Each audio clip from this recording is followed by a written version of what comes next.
In this video, I'll be making this rough, rustic-looking black cherry cutting board, stake board combo. See, on the flip side here, it's more of a serving side. You got space for a fork and knife, and then there's a couple slots at the top for a couple cups for sauces, or you can put a can in one of them, and of course you have room for the steak. Now to start off, I'm making this out of 8-quarter cherry. I got this giant slab here that I picked up. And my first step is just determining how big I want each one of these boards. So I'm just using a paper plate and some plastic utensils just to kind of map out how much space I need.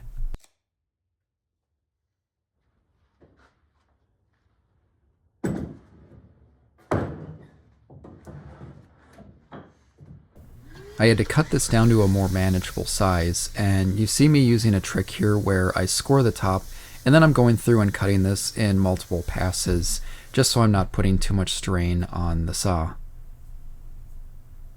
Now I'm going to rip this to 11 inches because I determined that's the depth I wanted for all of these boards. That seemed like enough space for serving area, but also actually fitting the slots for the knife and fork. But after that, I then cut it to 16 inches for the final width.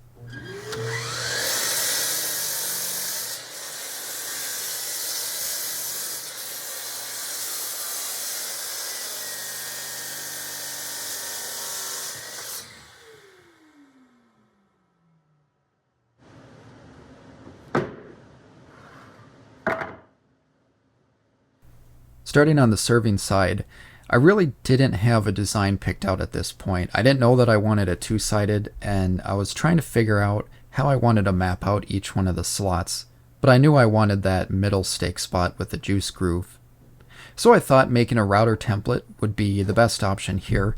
I have some scrap plywood, and basically I'm just going to cut out the slots I want to route out, and then of course, I can use a pattern bit to route that out after. I first cut out the top plate, which will be 12.5 by 17.5 inches. This is 1.5 inches longer on each side to cover the sides of the template, which I'm cutting out here, and these are just matching the board height.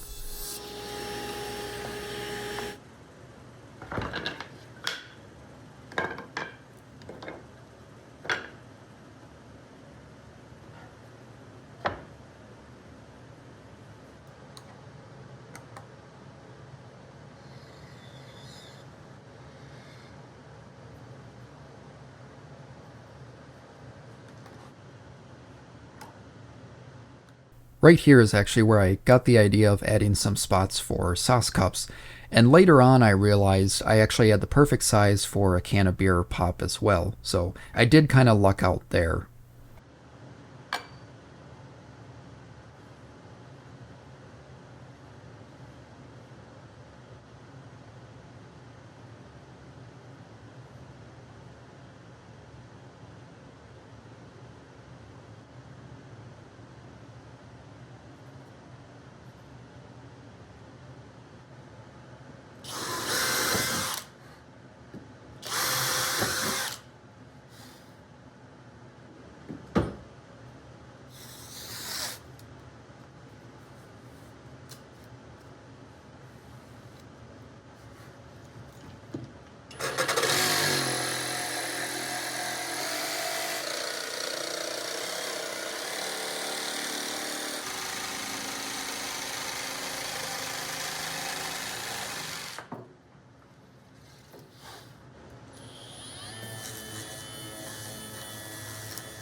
My first routing step is using a round nose bit, and I'm just going around all the edges that I mapped out with my template here to get some juice grooves, but also for the knife and fork and the cup spots, those I'm just adding this for more of a decorative border.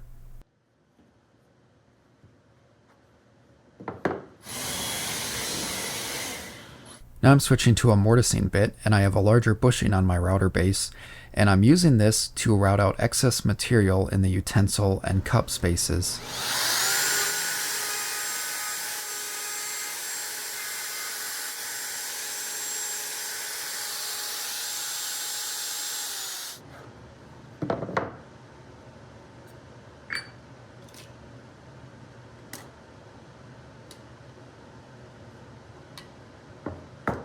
Here's where I came up with the idea of making it double-sided. I was thinking if you want to use it as a cutting board, or maybe you have a giant porterhouse steak, it'd be nice just to have a simple juice groove, which I'm adding with another template I whipped up.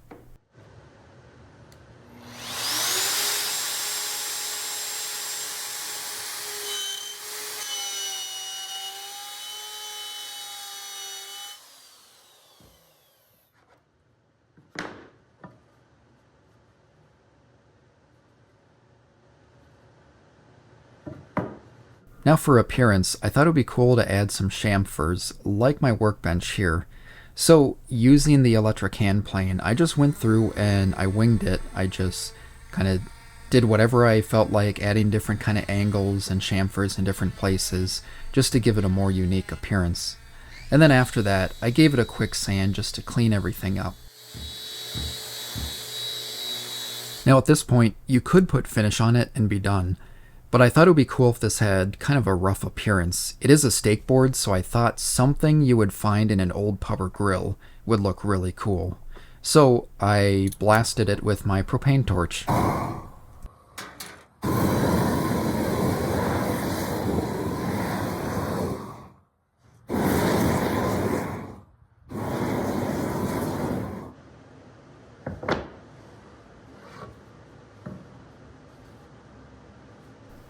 Next, I'm giving these boards a quick sand to clean them up, but also sanding can be used as a way to fine-tune the appearance of the boards, because you're sanding away any dark spots.